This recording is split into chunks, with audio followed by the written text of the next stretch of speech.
ಎಲ್ಲರಿಗೂ ನಮಸ್ಕಾರ. ಇವತ್ತಿನ ವಿಡಿಯೋದಲ್ಲಿ 7 ಮ್ಯಾನಿಫೆಸ್ಟೇಷನ್ ಸೀಕ್ರೆಟ್ಸ್ ಹೇಳ್ಕೊಡ್ತೀನಿ. 7ನೇದು ತುಂಬಾ ಇಂಪಾರ್ಟೆಂಟ್. ಸೊ ಎಂಡ್ ತನಕ ಇರಿ, ಎಲ್ಲ 7 ಮ್ಯಾನಿಫೆಸ್ಟೇಷನ್ ಸೀಕ್ರೆಟ್ಸ್ ನ ಕಲ್ತ್ಕೊಳ್ಬಹುದು. ನಿಮ್ಮ ಮ್ಯಾನಿಫೆಸ್ಟೇಷನ್ ಇನ್ನೂ ಆಗಿಲ್ಲ ಅಂದ್ರೆ ನೀವು ಮ್ಯಾನಿಫೆಸ್ಟೇಷನ್ ಮಾಡ್ತಾ ಇರೋದು ತಪ್ಪಾಗಿ ಅಂತ ಅರ್ಥನಾ?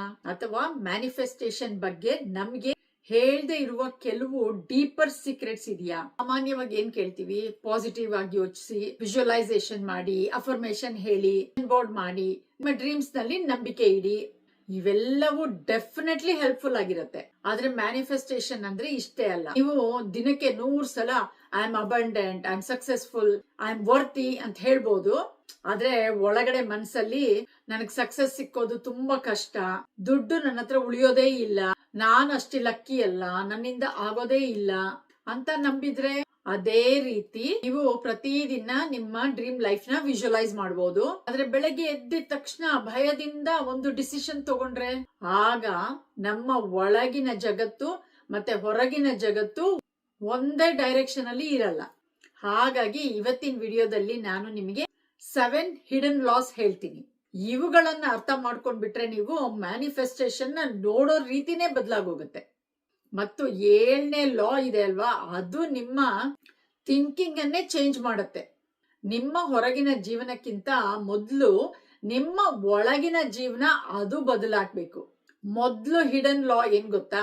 ನಿಮ್ಮ ಇನ್ನರ್ ವರ್ಲ್ಡ್ ನಿಮ್ಮ ಔಟರ್ ವರ್ಲ್ಡ್ ಮೇಲೆ ತುಂಬಾ ಪ್ರಭಾವ ಬೀಳುತ್ತೆ. ಅಂದ್ರೆ ನಿಮ್ಮ ಲೈಫ್ ನಲ್ಲಿ ನಡೆಯೋ ಪ್ರತಿ ಘಟನೆಗೂ ನಿಮ್ಮ ಥಾಟ್ಸ್ ಮಾತ್ರ ಕಾರಣ ಅಲ್ಲ. ಲೈಫ್ ಅಷ್ಟು ಸಿಂಪಲ್ ಆಗಿದ್ರೆ, ಆದ್ರೆ ನಾವ್ ಯಾವ್ದನ್ನ ನಂಬ್ತೀವಿ, ನಾವ್ ಯಾವ್ದನ್ನ ನೋಟಿಸ್ ಮಾಡ್ತೀವಿ, ಯಾವ ಡಿಸಿಷನ್ ತಗೊಳ್ತೀವಿ, ಯಾವ ಅವಕಾಶನ ಅಕ್ಸೆಪ್ಟ್ ಮಾಡ್ತೀವಿ, ಯಾವ್ದನ್ನ ಬಿಟ್ಬಿಡ್ತೀವಿ ಅನ್ನೋದ್ರ ಮೇಲೆ ತುಂಬಾ ಇನ್ಫ್ಲೂಯೆನ್ಸ್ ಮಾಡುತ್ತೆ. ಒಂದ್ ಸಿಂಪಲ್ ಎಕ್ಸಾಂಪಲ್ ಹೇಳೋದಾದ್ರೆ, 2 ಜನರಿಗೆ ಒಂದೇ ಆಪರ್ಚುನಿಟಿ ಬಂತು ಅಂತ ಇಮ್ಯಾಜಿನ್ ಮಾಡಿ. ಮೊದಲನೇ ಅವ್ರು ಯೋಚಿಸ್ತಾರೆ, ಅಯ್ಯೋ ನನ್ನಿಂದ ಆಗೋದೇ ಇಲ್ಲಪ್ಪ ಅಂತ, ನಾನು ಅಷ್ಟು ಕೇಪಬಲ್ಲೇ ಇಲ್ಲ, ಬೇರೆಯವರು ನನಗಿಂತ ಜಾಸ್ತಿ ಯೋಗ್ಯರು, ಬೇರೆಯವರು ನನಗಿಂತ ಚೆನ್ನಾಗಿದ್ದಾರೆ, ಅವರು ಅದೆಲ್ಲ ಯೋಚನೆ ಮಾಡಿ ಅಪ್ಲೈಯೇ ಮಾಡೋದಿಲ್ಲ. ಇನ್ನೊಬ್ರಿಗೆ ಸೇಮ್ ಆಪರ್ಚುನಿಟಿ ಬಂದಿರುತ್ತೆ, ಅವ್ರು ಯೋಚಿಸ್ತಾರೆ, ನನ್ಗೆ ಎಲ್ಲಾನು ಗೊತ್ತಿಲ್ಲ, ಆದ್ರೆ ನಾನು ಟ್ರೈ ಮಾಡ್ಬೋದು, ಕಲೀಲೂಬಹುದು ನಾನು ಇದನ್ನೆಲ್ಲ ಅಂತ. ಅವರು ಅಪ್ಲೈ ಮಾಡ್ತಾರೆ. ಆಪರ್ಚುನಿಟಿ ಒಂದೇ, ಆದ್ರೆ ಅವ್ರ ಬಿಲೀಫ್ ಸಿಸ್ಟಮ್ ಬೇರೆ ಇದೆ, ಅವರ ಆಕ್ಷನ್ ಕೂಡ ಬೇರೆ ಆಯ್ತಲ್ವಾ? ಆದ್ರಿಂದ ರಿಸಲ್ಟ್ ಕೂಡ ಬೇರೆ ಆಗುತ್ತೆ. ಅವಾಗ ನಿಮ್ಮ ಡ್ರೀಮ್ಸ್ ನಿಮ್ ವಿಷನ್ ಬೋರ್ಡ್ ಮೇಲೆ ಇರ್ಬೋದು, ಆದ್ರೆ ಆ ಡ್ರೀಮ್ ಅಚೀವ್ ಮಾಡೋದಿಕ್ಕೆ ನೀವು ಅದ್ರ ಕಡೆ ಹೆಜ್ಜೆ ಹಾಕ್ತೀರಾ ಇಲ್ವಾ ಅನ್ನೋದನ್ನ ನಿಮ್ಮ ಬಿಲೀಫ್ಸ್ ತುಂಬಾ ಇನ್ಫ್ಲೂಯೆನ್ಸ್ ಮಾಡುತ್ತೆ. ಒಂದ್ ಸಣ್ಣ ಎಕ್ಸರ್ಸೈಸ್ ಮಾಡಿ. ನೀವು ಇವತ್ತಿನ ದಿನ ಒಂದು ಪೇಪರ್ ತಗೊಂಡು ಈ ಕ್ವೆಶ್ಚನ್ ಬರೀರಿ, ನಾನು ಬಯಸುವ ಜೀವನದ ಬಗ್ಗೆ ನನಗೆ ನಿಜವಾಗ್ಲೂ ಏನ್ ಅನ್ಸುತ್ತೆ ಅಂತ. ಆಮೇಲಿಂದ ಮನಿ ಬಗ್ಗೆ ನಾನು ಏನ್ ನಂಬಿದೀನಿ, ಸಕ್ಸಸ್ ಬಗ್ಗೆ ನಾನು ಏನ್ ನಂಬಿದೀನಿ, ಪ್ರೀತಿ ಬಗ್ಗೆ ನಾನು ಏನ್ ನಂಬಿದೀನಿ, ನನ್ನ ಬಗ್ಗೆ ನಾನು ಏನ್ ನಂಬಿದೀನಿ. ನೀವು ಬಯಸೋ ಆನ್ಸರ್ನ ಬರಿಬೇಡಿ, ನಿಮ್ಮೊಳಗಡೆ ನಿಜವಾಗ್ಲೂ ಏನ್ ಬಿಲೀಫ್ ಇದೆ ಅನ್ನೋದನ್ನ ಬರಿಬೇಕು. 2ನೇ ಲಾ ಏನಂದ್ರೆ, ನೀವು ಏನ್ ಬಯಸ್ತೀರೋ ಅದಕ್ಕಿಂತ ನೀವು ನಿಮ್ಮನ್ನ ಹೇಗೆ ನೋಡ್ಕೊಳ್ತೀರಾ ಅದು ಮುಖ್ಯ ಆಗತ್ತೆ. ನೀವು ಏನ್ ಬೇಕು ಅಂತ ಮಾತ್ರ ಡಿಸೈಡ್ ಮಾಡೋದಲ್ಲ, ನೀವು ನಿಮ್ಮನ್ನ ಯಾರು ಅಂತ ನೋಡ್ಕೊಳ್ತೀರೋ ಅದಕ್ಕೆ ತಕ್ಕಾಗೆ ನೀವು ಆಕ್ಟ್ ಮಾಡ್ತೀರಾ. ಒಬ್ಬ ವ್ಯಕ್ತಿ ಯಾವಾಗ್ಲೂ ನಾನ್ ಅನ್ಲಕ್ಕಿ, ನನ್ ಲೈಫ್ ಯಾವಾಗ್ಲೂ ಹೀಗೆ, ನನ್ನಿಂದ ದೊಡ್ಡದನ್ನು ಮಾಡೋಕೆ ಆಗಲ್ಲ ಅಂತ ನಂಬಿದ್ರೆ ಅವರ ಡಿಸಿಷನ್ ಕೂಡ ಅದೇ ನಂಬಿಕೆಗೆ ಮ್ಯಾಚ್ ಆಗೋ ತರ ಇರತ್ತೆ.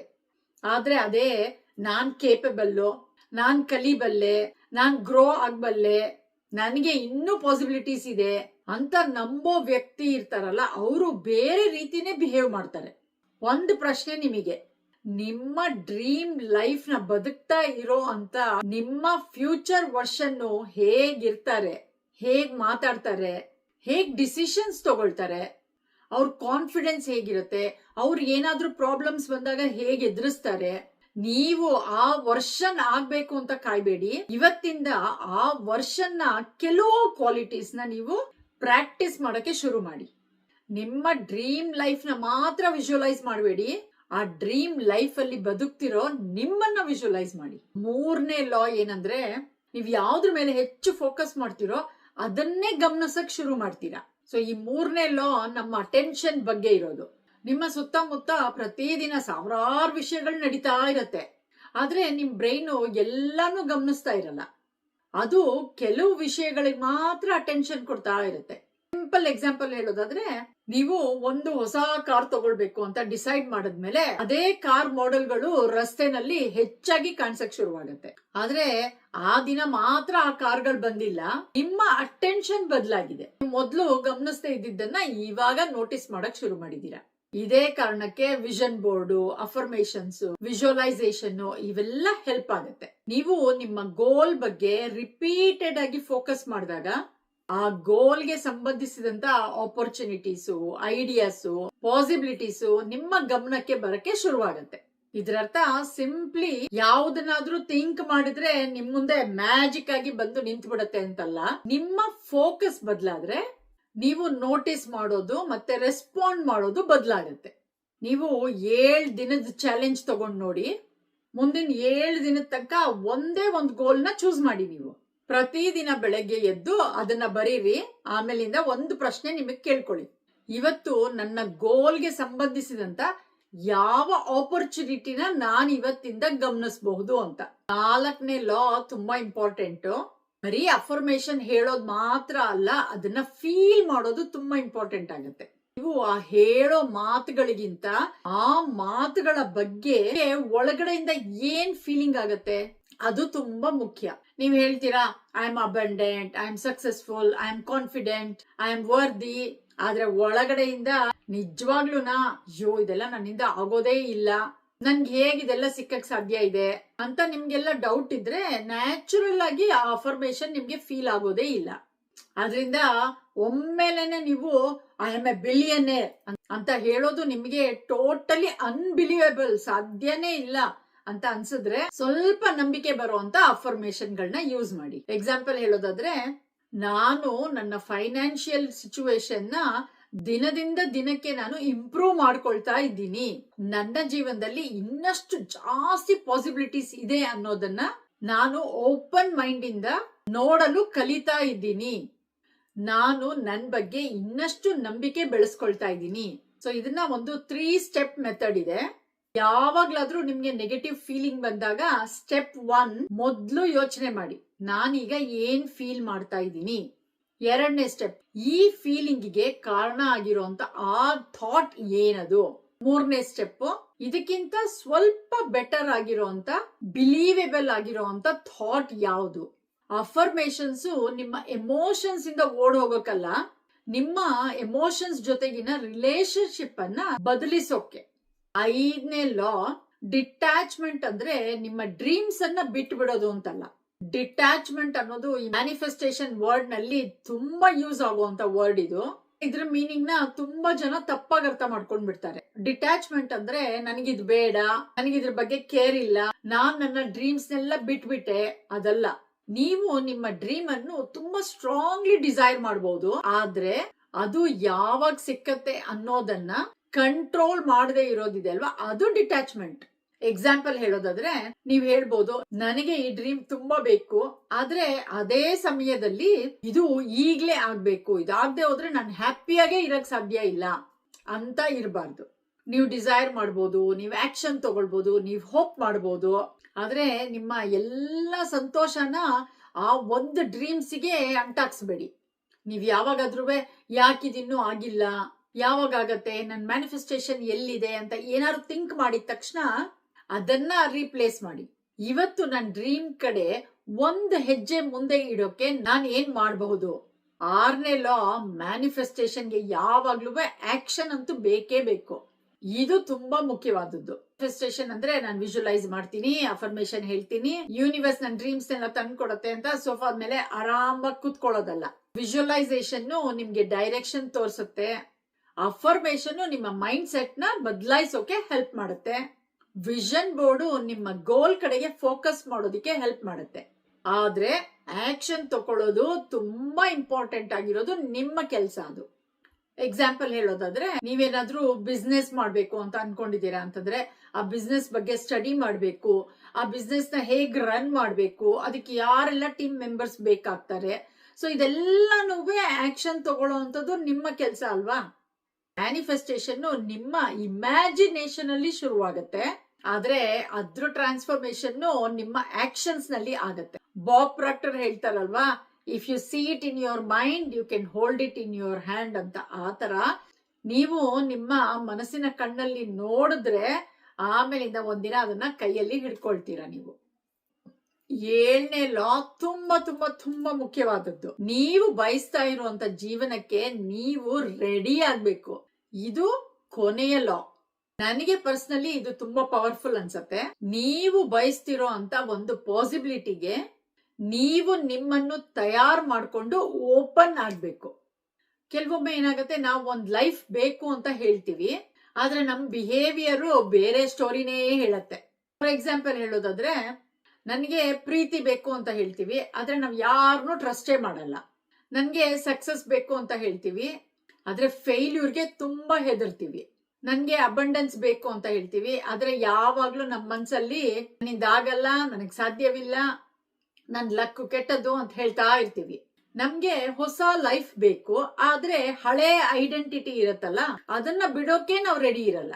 ಕೆಲವೊಮ್ಮೆ ಏನ್ ಪ್ರಾಬ್ಲಮ್ ಅಂತಂದ್ರೆ, ನಮ್ ಡ್ರೀಮ್ ಇಂಪಾಸಿಬಲ್ ಅಲ್ಲ, ನಾವು ಆ ಡ್ರೀಮ್ ಲೈಫ್ ಅನ್ನ ಲೀಡ್ ಮಾಡೋ ಅಂತ ಪರ್ಸನ್ ಆಗಕ್ಕೆ ನಾವಿನ್ನು ರೆಡಿ ಆಗಿರಲ್ಲ.